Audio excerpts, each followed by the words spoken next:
proves that anything can be turned into a cake. And we mean anything. 31-year-old Elena Ganut has been running her sweet business for almost 2 years and does not stop to amaze her customers with pieces intricately decorated with flowers and edible paintings and figures.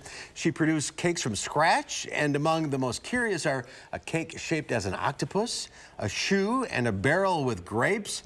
It usually takes her a day or two to complete one cake, which sells for around $100. She could not keep up with the orders. However, some customers think the cakes are just too pretty works of art, if you will. Boy, they certainly are. That's an incredible talent. It really is. Good for her. That's our time for now. We'll see you back here tomorrow. News 3 at 5 starts right now. Right now at 5, it's been almost 3 weeks since dozens of seniors because of the flooding. Tonight, the emotional toll of that displacement. Some residents in Greene County are upset after assessments raised their property values by thousands of dollars. And dozens of cities participated in Wisconsin's best tasting water competition. We'll tell you who came top. This is News 3 at 5. Thanks for staying with News 3. Weeks after they were evacuated from their apartments, a group of seniors are still waiting to move back into an apartment complex on Madison's west side. The timeline on when they can move back keeps changing, and the time away from their homes is taking a toll on some of those people. Rose Schmidt is in the news center to share one family's story. Rose? That's right. Well, 2 weeks ago, Greystone Property Management told me that residents would likely be able to return home today, but that's still not the case. All of the residents at Prairie Park Apartments were evacuated on August 23rd. That's more than 100 people that are 55 years or older. The building's basement was flooded, and the entire electrical system, AC, fire alarm panel, and elevator needed to be fixed or replaced. 2 weeks ago, I spoke with Linda Rasmussen, who lived at Prairie Park. She told me how stressed she was after being forced out of her home with little to no timeline of when she'd be allowed back in. Linda died last week, and her sisters now feel like they need to advocate for others in the building on her behalf. And I know they can't control the weather, and a lot of people were flooded out, but it was the attitude of lack of caring and concern. And it was really only when my sister started raising Cain that they started communicating a little more and put up a website and, and actually tried to help some people. This morning, Greystone Property Management told me people on the first floor would likely be able to move back in today. The building passed the city's building inspection for electrical work, but the electric company's installation of the meters is taking longer than expected. So now they won't be able to move back in until tomorrow at the earliest. But the city's building inspection division says people on the second and third floors will not be able to move back in until there's a working elevator or another way for people with disabilities to get upstairs, like a stair lift. The corporate team says work on the elevator is underway, and they expect to have one car up and running by next Tuesday. We will continue to follow it. Rose Schmidt in the newsroom. Rose, thanks. State officials want to remind those impacted by the flooding to report their damage if they haven't already. Final assessments to determine which counties will be part of a federal disaster assistance request will be made in the coming days. You can do so by calling 211 or simply contact your individual county emergency management director. Counties will be submitting that information by Monday to Wisconsin Emergency Management. The first thing people can do is, again, report their damage. Second, don't wait to clean up. Go ahead and start cleaning up that the flood damage or debris. Make sure you take good records, take photographs, make sure you keep receipts. Wisconsin Emergency Management will put together that final report on all individual, business, and public infrastructure damage. The governor will then file his request to FEMA for federal disaster aid. Let's get a first look at the weather now. Dana Fulton is in the Weather Center. Dana? It's overall pleasant, lovely, gorgeous, however way you want to spin it. It's really been a fantastic day for us outside. Just a few clouds kind of popping up this afternoon, but looking at downtown Madison, I think if you were able to enjoy the afternoon outside, it was certainly pleasant for us. Right now, things look mostly clear. Again, just a few clouds, but absolutely no rain threat for us for central and southern Wisconsin. Currently, we're sitting close to 80 degrees in Madison and about 82 in Lone Rock. a little closer to 81 in Mineral Point. Very warm. It's a little bit above average for us, but still pretty comfortable. The rest of the week, it looks like we're going to be flirting with that line where it almost feels like summer, but we're starting to march through September. Dew points in the 50s right now, and that's just a little higher than where we were at 24 hours ago. So we're continuing to watch our temperatures climb and also those dew points climb just a few degrees every single day. Quick look ahead to what we're expecting for tomorrow. Notice a similar trend there, just a little warmer with a mix of clouds and sun. All things are calm here in Madison. Just know, I'd say most of the weather focus across the country is on Hurricane Florence right now. We're going to take a closer look at the impacts for the Carolinas and if it's going to move anywhere near the Midwest in just a few minutes. All right, Dana, thank you. 3 people have been arrested as part of an ongoing drug investigation looking into the delivery of crack cocaine in Beloit. Police executed 2 search warrants in the city that led to the arrest. The first search, the 2100 block of Freeman Parkway Monday. A second search done in the 1100 block of Partridge Avenue Tuesday. During that first search, 90 grams of crack cocaine, 15 grams of THC, and $800 in cash was found. Police then arrested 30-year-old Curtis McAllister Jr. During a second search, officials found 70 grams of crack, 10 grams of THC, and $1,000 in cash. Police then arrested 30-year-old LaShonda McAdory and 31-year-old Christopher Earl Jr. Police said that investigation is ongoing. Further charges are possible. Homeowners in Monroe are upset tonight after new property assessments raised some property values by more than $100,000. Their worry is that with higher values come higher tax increases. News 3's Adam Duxter spent the day talking with concerned homeowners. After the city of Monroe reassessed home prices for the first time in more than 11 years, it left some homeowners feeling concerned and confused. When Gloria Singer found out her home's value had increased seemingly overnight, it was not easy to believe. How could that be? Because our property is so small. Singer isn't alone.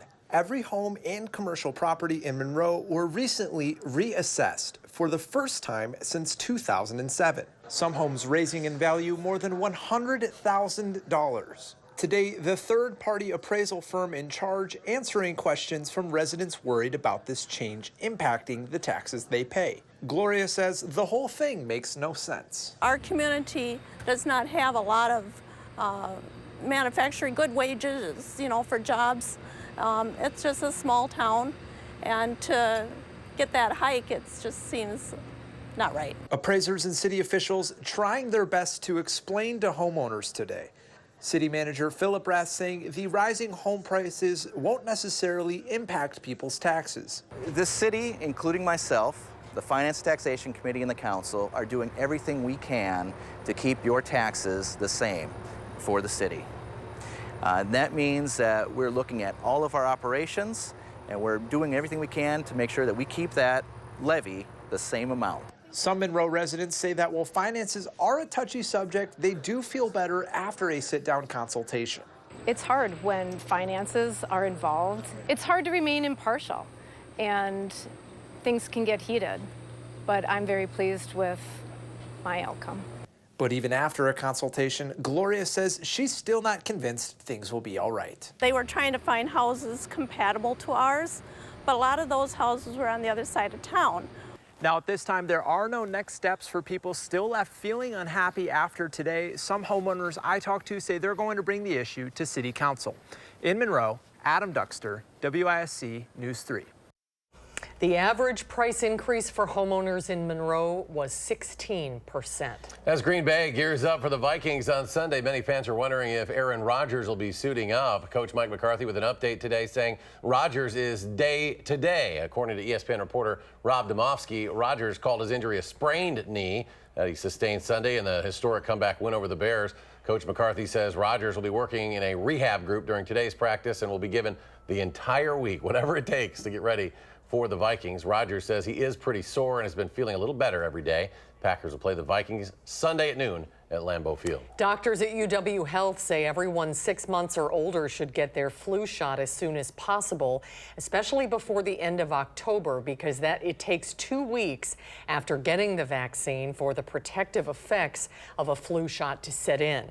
This year's flu vaccine has been adjusted for the upcoming flu season in hopes of targeting the strains expected to circulate.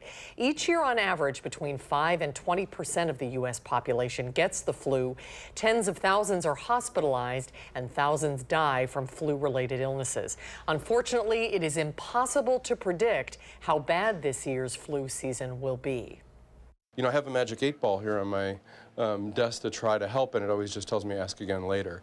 The problem is that we make estimates and guesstimates based on what's circulating in the southern hemisphere, but guessing what the mutation pattern is going to be going forward for these viruses is really, really challenging, which is part of the reason that we can never really develop a perfect flu vaccine with the current model.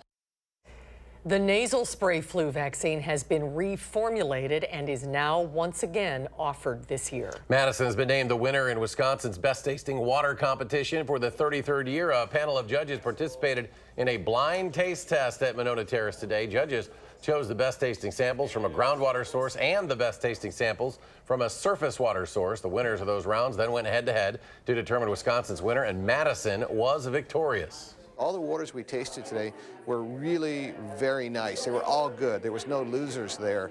But in the end, the waters that were the best were just so clean and soft and easy drinking. Last year's winner was Arcadia, who also won the competition in 2011, 2012, 2014. Madison last won it back in 2013. After 19 years in business, Gay Feather Fabrics on Willie Street is closing its doors. Virginia Leanhard, the owner of the store, says she wants to explore something different and do something new. The store is hosting a closeout sale with everything 25% off until the inventory is gone by mid-October. I think everybody who has a sewing machine has been in this store over the last 19 years. So, you know, I get to meet the best of the best of people in the fiber arts. So it's been quite an honor.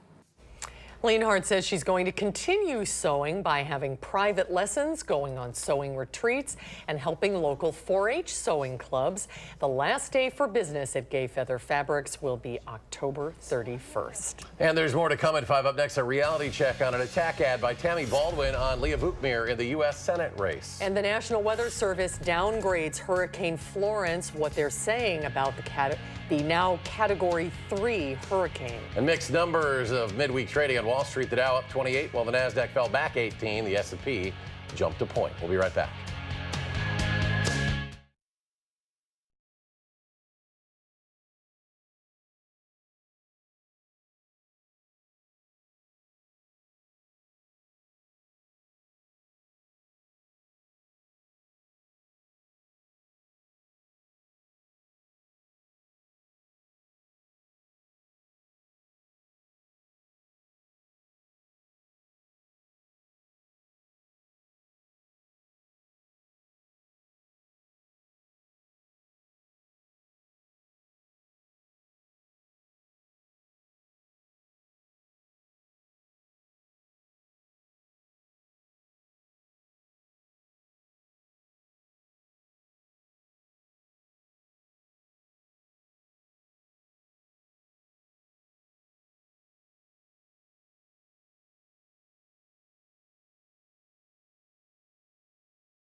U.S. Senator Tammy Baldwin on the attack against her challenger, State Senator Leah Vukmir. Political reporter Jessica Arp takes a look at the opening shots in this race in tonight's Reality Check.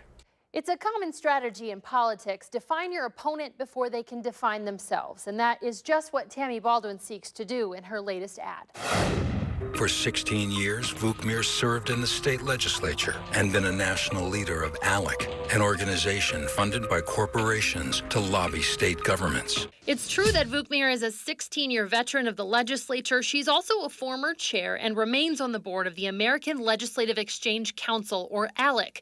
ALEC is known for working with companies and largely conservative lawmakers to help draft and support legislation. Vukmir's repeatedly supported new tax breaks for the wealthy. This needs clarification. Vukmir has voted for a number of tax cuts during her time in the legislature, including the state's manufacturing and ag tax credit. Last year, 85% of those claiming the credit made more than $500,000 a year. But she also voted for budgets that included tax cuts for families across the board, including a 2013 cut that gave $212 to the average family of 4. More than half of those cuts, though, did go to those making more than $100,000 a year. Fought to weaken safety standards at nursing homes. This is misleading. Baldwin points to a vote Vukmir made on a tort reform bill in 2011, which said records of state investigations in long-term care facilities could no longer be used in lawsuits. While that could affect cases, their fallouts, and how facilities may react in the future, the bill does not directly affect how a facility would treat a patient or how safety is enforced at that facility. And tried to end senior care, which provides low-cost prescription drugs to seniors. This needs clarification. Vukmir did say senior care should be phased out back in 2005 when there was concern about the federal government ending funding for the program in 2007. She also said in 2008 that senior care cost too much and encouraged seniors to enroll in Medicare Part D. Her campaign now points to a 2015 vote to restore funding in the budget that year for senior care. I'm Jessica Arp with this News 3 Reality Check. If you have an idea for a reality check, send it to us at realitycheck@channel3000.com. The National Hurricane Center is now putting Florence at Category 3 status. Millions of people are scrambling inland from the eastern seaboard as the hurricane barrels toward land.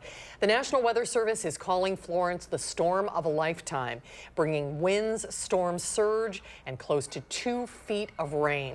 Florence is expected to hit the Carolinas by Friday and then stall along the coast, bringing hurricane conditions for 24 hours or more. This is not going to be, one of those storms that hit and move out to sea. This is going to be, a Mike Tyson punch to the Carolina coast.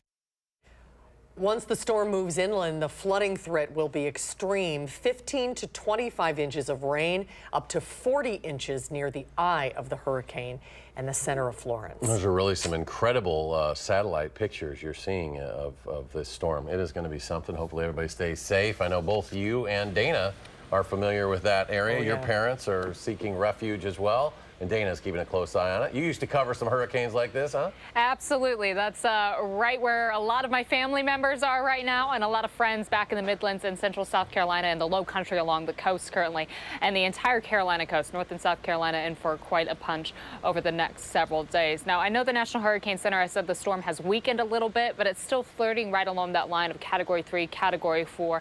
So calling it a weaker storm, that's relative for us. Wind speeds, their sustained wind speeds, 120 miles per hour. We're seeing wind gusts even higher than that. The storm is going to continue to move northwest towards the Carolina coast. It seems like it's been out in the middle of the Atlantic for so long, and now it's right there. We are going to watch it slowly drift over the next 24 hours or so. There is a small chance for it to strengthen just a little bit, but as I mentioned, just kind of relative to the situation, it's not going to strengthen much. It's a major hurricane at this point. It's going to encounter a little warmer water before it gets closer to some cooler water, and also some terrain, and that's when it's expected to stay right at that Category 3 strength. Getting close to the Outer Banks of North Carolina by Friday morning, and then slowly wrapping around southwest and sliding right up central South Carolina as the remnants turning into an area of low pressure once it passes over the southern Blue Ridge Mountains. But a lot of rain expected to dump over the next few days. This is a rain event, also a major wind event. Tropical storm strength winds possible throughout the Carolinas, even up into the edge of Virginia,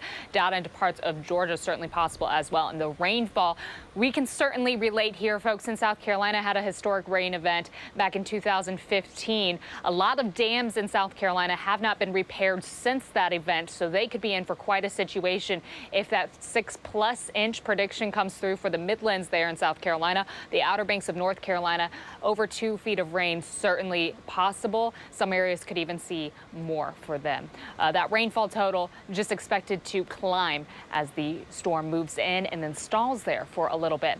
Once the rain comes in and the winds come in, the other issue, this storm is going to push a lot of the ocean water right up along the coast. The storm surge is a huge concern for the Outer Banks and the islands out for North and South Carolina. Storm surge could be higher for anywhere to 6 to 7 feet. The good news here for the Carolinas, we are currently at the peak of hurricane season. Actually, the technical average was yesterday. Here on out, things are going to start to calm down as our sea surface temperatures drop just a little bit. Back here at home, no news is good news for us. We only have a few clouds in the sky overnight. We'll have a little southern breeze. It'll keep us a little warmer. Overnight lows will fall into the mid-50s. We are expecting afternoon highs tomorrow to yet again be close to 80 with just a few clouds in the sky. Really is going to be pleasant for tomorrow and for Friday. Again, just a few clouds popping in for us. Overall, right now, it does look very pleasant for us downtown. We are going to watch our temperatures climb over, we're going to watch our temperatures climb over the next few days. 81 our high for today. By Friday and Saturday, we'll be in the 80s again. Right now, we're at 80 with the dew points in the mid-50s, so it does feel a little muggy outside, but not too bad. 55 our overnight low. Tomorrow high of about 79 degrees, partly sunny, but very mild for us. Over the next 7 days, there's that warm up for the weekend. Rain chances move in by Tuesday, just a slight chance for us. I want to take a quick look at our first alert traffic. Promise I won't take too long. Right now, looking at 12 and 18 near Todd Road. Moving just a little slow on the eastbound side of the Beltline. Westbound also slow right now, but no major accidents there nor downtown to point out at this time. All right, thank you, Dana. Thanks, Dana. Ahead on News Street 5, Apple has released new products. We'll look at the new Apple Watch and the largest and most expensive Apple iPhone yet. That's when we come back.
Welcome back. Apple held its annual new products event. It includes a new phone that is bigger and more expensive and a new watch that can monitor your heart. Chris Martinez has more. Thank you. CEO Tim Cook kicked off this year's Apple event not with a new phone, but a new watch. Apple Watch is not only the #1 smartwatch in the world, it's the #1 watch, period. Increased precision. The new 4th generation watch has a larger screen, louder speaker, and more options to customize the watch face. But the wow factor on this device is a first of its kind FDA-approved electrocardiogram that can detect an irregular heartbeat. Now let's talk about iPhone. The tech giant showed off a new phone which looks a lot like the last one, and for good reason. Last year's iPhone 10 is the world's top-selling phone. This is what they call the S year. They have a regular year and then an S year, and that's improvements, but basically the same product. There are 3 new devices to choose from: 10R, 10S, and 10S Max. Has the largest display. The 10S Max with a 6.5-inch screen is the largest phone Apple has introduced and the most expensive, with a price tag of $1,099, $100 more than the last iPhone 10. The phone uses a sharper OLED screen, a faster processor, and augmented reality, allowing users to bring video games into the real world. We have seen phones just get bigger and bigger and bigger. CNET senior reporter Shara Tipkin says Apple is trying to keep up with Samsung and its latest large phones. That front of your phone is what you're staring at all of the time. It's that and the camera. Everybody is really racing to have the best camera, to have the best camera features. The new low-end iPhone 10R sells for $749. The watch starts at $399. Chris Martinez, CBS News, Cupertino, California. Apple will start taking orders for the new Apple Watch and the iPhone 10s on Friday. The iPhone 10R will not be available until October. Just in time for Matthew's Christmas gift list. All right, Dana's final check of your forecast in just a moment. Stay with us.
On tonight's CBS Evening News, we are in Wrightsville Beach, North Carolina, as the Carolinas and beyond brace for this enormous storm, Florence, which could bring catastrophic flooding. We have a team of correspondents in the region. We will also get the latest forecast on site on tonight's CBS Evening News. Finally at 5, the Strong Museum of Play, Rochester, New York, has released its list of finalists for the Toy Hall of Fame. Making the cut-down list this year includes American Girl dolls, chalk, chutes and ladders, the Magic 8-Ball, pinball, tic-tac-toe, Tickle Me Elmo, and Uno, among others. Seems like this is of a certain generation, right? The final inductees will be announced on Thursday, November 8th. Take that, video games. Yeah, American Girl, a little local flavor there in the Toy Hall of Fame. All right, Dana, final check of our forecast. Yes, so for things here in Wisconsin, look fantastic. A very different story for our folks on the East Coast, of course, near the Carolinas, but we don't have any threat for rain for the next several days. Looking at our Doppler track, I promise that's not a still image. It's rolling for you right now. Overnight, we're going to drop quite a bit, right down into the mid-50s, and then by tomorrow afternoon, temps will hop right back up into the 80s for us. So plan on a bit of a warming trend as we head towards the weekend. Do keep that in mind. It'll be a little warmer and a little more muggy for us Saturday and Sunday. The dew points will increase as well as our temperatures. Next chance for rain won't move in until Tuesday, though. All right, Dana, thank you. Thanks for joining us at 5. We're back in 30 minutes for News 3 at 6.